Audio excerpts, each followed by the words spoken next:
Hulk Hogan has died. He was 71 years old. Lucas, when the EMTs were called out, did they say for what? Cardiac arrest. I'll tell you, I did a show with him, Objectified, and he literally told me, he said, I don't think I have any original body parts left. He was so beaten up by wrestling, which everybody says is a fake sport. I mean, I can't remember the number of back surgeries, but it was just unbelievable. And I think he said he's had over 50 surgeries. So he was really beaten up. And the EMTs came out to his house in Florida, right? Yeah. In Florida. And they could not revive him. So just a really unbelievable life with a lot of ups and a lot of downs. And you know, he transformed wrestling. Wrestling, very narrow sport before Hulk, where it was not for families at all. It was, mostly just guys watched it. And he made it an entertainment sport. And he was so entertaining and theatrical. Kids started coming, women started coming, and it transformed it into what it is today. So he was really critical for that. He was a movie star in Rocky III, Thunderlips, that was an iconic character. His reality show, Hulk Knows Best, was just a huge show on VH1. And he had downs. I mean, remember, there was a sex tape that Gawker released where Hulk was using racist language. And they stripped him of his Hall of Fame title from WWE. And he really hit the skids with that. And he really clawed his way back to revive himself and show the, contrition. And they reinstated him in the Hall of Fame as a member of the New World Order, which is his hero title, his villain title. So he really has had quite the life. He was an entrepreneur, lived in around Orlando for most of the last 20, 30 years. But I'll tell you, when I did Objectified with him, he was really candid with me about everything. And we talked about the sex tape and the racism. We talked about everything. And he said, look, just let me have it. Just talk to me about everything. And I did. And it was really,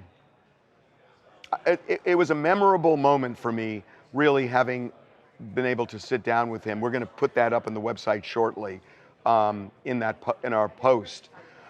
I apologize for this, but I need to now finish our shows, and we need to redo all of our shows because this is, everything. I mean, this is kind of what happens here, that, we go along during the day and then something huge like this happens and we have to just completely recast everything.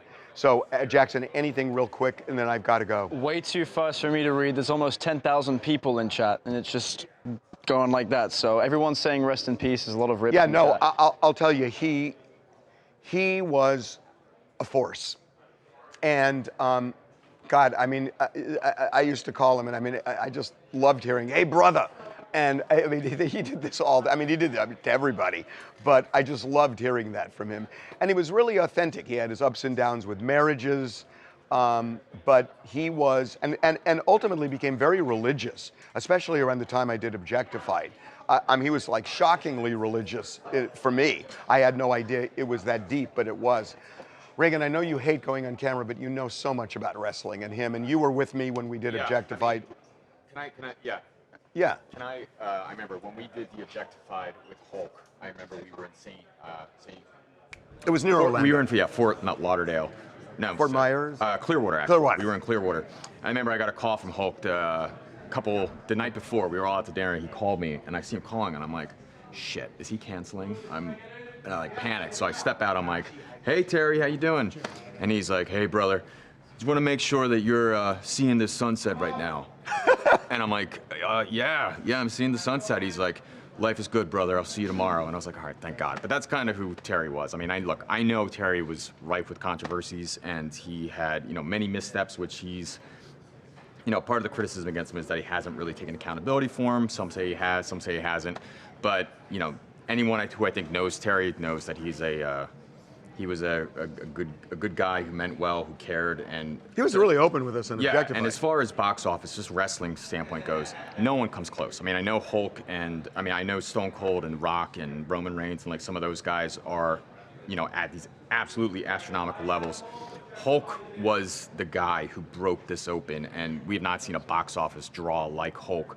And as far as putting it on the mainstream, going on being a wrestler in the 80s or 90s to make it on Sports Illustrated, it's just absolutely unheard of. So this Hulk was you know, a groundbreaking figure in professional wrestling, and professional wrestling is where it is today because of him. on his back. So yeah, he's just it's hard to put into words how much of a legendary figure this guy is. Yeah, but it's a sad day for, and you know, condolences to his family, because that's it seems very sudden. He had just signed a deal with Fox Nation and Eric Bischoff to launch a new wrestling league. They just announced it earlier this week. I mean, he had plans and ventures. You know, I know his restaurant and his beer.